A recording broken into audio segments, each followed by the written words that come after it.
వయసు పైబడుతున్న కొద్దీ మనలో జవసత్వాలు ఉడిగిపోతూ ఉంటాయి. ఫలితంగా శరీరం మన స్వాధీనం తప్పుతూ ఉంటుంది.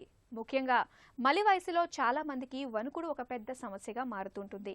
తన ప్రమేయం లేకుండానే తల ఊగుతూ ఉంటుంది. చేతులు అదే పనిగా వణికిపోతూ ఉంటాయి. చేతులతో దేన్ని స్థిరంగా పట్టుకోలేకపోతూ ఉంటారు.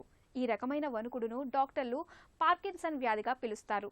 మలి వయసు జీవితాన్ని దుర్భరంగా మార్చే వణుకుడు వ్యాధికి చికిత్స, పరిష్కార మార్గాల గురించి ఇప్పుడు తెలుసుకుందాం. ఈ పార్కిన్సన్స్ డిసీజ్ అనేది ఒక నరాల జబ్బు. దీంట్లో ఏంటంటే మనిషి నిదానం అయిపోవటం, వణుకు ఉండటం, ఇట్లాంటివన్నీ మనం సాధారణంగా చూస్తాము. బేసిక్గా ఈ వ్యాధి వచ్చేది డోపమిన్ డెఫిషియన్సీ మూలంగా అని చెప్పుకుంటున్నాం. సో బాడీలో అది ఉన్నప్పుడు ఏం చేస్తాం, మనం ఎక్స్టర్నల్గా సప్లై చేస్తాం. సో అదే మనం ఇచ్చే లీవోడోపా అనేది. ఇది ఆల్మోస్ట్ 40 years నుంచి నడుస్తున్న డ్రగ్. దీంట్లో తర్వాత కొత్త డ్రగ్స్ కొన్ని వచ్చినాయి. రోపిన్రోల్ అని, ప్రామిపెక్సోల్ అని, బ్రోమోక్రిప్టిన్, పర్గోలైడ్, తర్వాత మావోబి ఇన్హిబిటర్స్, రసాజిలిన్, తర్వాత సెలిజిలిన్, ఇట్లాంటివి వచ్చినాయి. సో వీటిలో అమాంట్రిల్ ఇంకోటి. వీటిలో ఏంటంటే ఒక్కొక్కటి ఒక్కొక్క స్పెసిఫిక్ దాని మీద యాక్ట్ చేస్తుంది. సపోజ్ మనం ఈ లీవోడోపా తీసుకున్నాం, ఇది బ్రాడికైనీసియా మీద బాగా వర్క్ చేస్తుంది అనమాట.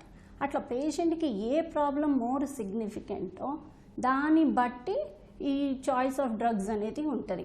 తర్వాత ఏంటంటే అడ్వాన్స్డ్ స్టేజెస్ లైక్ ఒక 5 years అట్లా అయిపోయిన తర్వాత ఏంటంటే కొంతమందికి ఎక్కువ డోసులు రిక్వైర్మెంట్ కానీ, లేదా డ్రగ్స్కి రెస్పాన్స్ తగ్గిపోవటం కానీ ఉంటుంది.